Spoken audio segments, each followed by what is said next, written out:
Hey everyone, welcome back to my channel obsess lifestyle. So আজকে দেখো রথযাত্রার দিন আমরা সকাল সকাল বিপত্তারিণী পুজো দেওয়ার জন্য বেরিয়ে পড়েছিলাম। শুধু আমি তো উপোস করিনি, এবার দিদি উপোস করেছিল। তাই দেখো এটা হচ্ছে আমাদের রথের মন্দির। এখানে খুব বড় করে মেলা হয়, দূর দূরান্ত থেকে অনেক মানুষজন আসে। কিন্তু প্রতি বছরই হচ্ছে বৃষ্টি হবেই হবে। তো দেখো চারিদিকটা কীরকম বৃষ্টিতে সব ভিজে গেছে। তো আমরা সব দেখছিলাম, ভালোও লাগছিলো। সকালটা খুব পরিষ্কার, একদম ফ্রেশ লাগছিলো। তো দেখো এদিকে ও তো সারাক্ষণ দুষ্টুমি করতেই থাকে। ওর ছাতা নিয়ে গেছে আর আমি দিদি একটা ছাতার মধ্যে। তো দেখো মন্দিরটা আমাদের কত বড় আর অনেক পুরনো, অনেক বছরের কৃষ্ণ মন্দির এটা। তো আমরা সবাই বিপত্তারিণী পুজো এখানেই করি প্রতি বছর রথের সময়।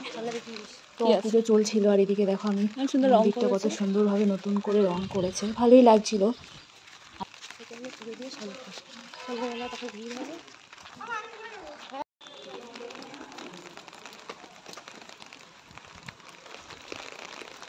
আর এদিকে দেখো দিদি যেহেতু উপোস করেছে, আমি উপোস করিনি, তাই মন্দিরের ভেতর ঢুকিনি।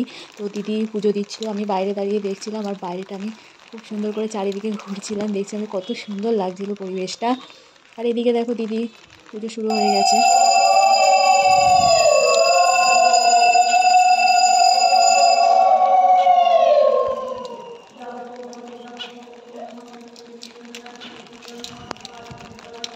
তারপর পুজো টুজো দেওয়ার পরে আমরা বাড়ি যাব এখন, কিন্তু একটুখানি ভিডিও করে নিচ্ছিলাম, এত সুন্দর লাগছিল।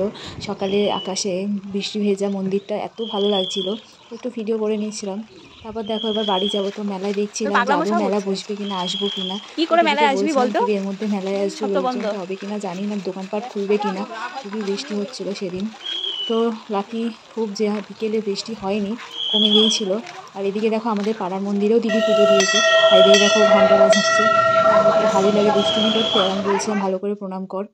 আর দেখো দিদি পুজো দিচ্ছিল। আমাদের মা কালী রয়েছে আর মা শীতলার রয়েছে। তো দিদি দুজনকেই মানে পুজো দিচ্ছিল, আর আমি বাইরে দাঁড়িয়ে একটু ভিডিও করেও নিচ্ছিলাম। আমাদের মন্দিরটা এত সুন্দর করে তৈরি করেছে, আমি কখনো এখানে পুজো দিইনি, বাট আমি ভাবছি পুজো দেবো অবশ্যই এখানে। হ্যাঁ, মা আর আমি এসে একসময় এসে পুজো দিয়ে যাব। আর এদিকে দিদি পুজো টুজো দিচ্ছে, আর আমি বাইরে থেকে একটু ঘুরছি আর ওর দুষ্টুমিগুলো দেখছি, ও কী করে বেড়াচ্ছে। এদিকে মা দেখো শীতলা।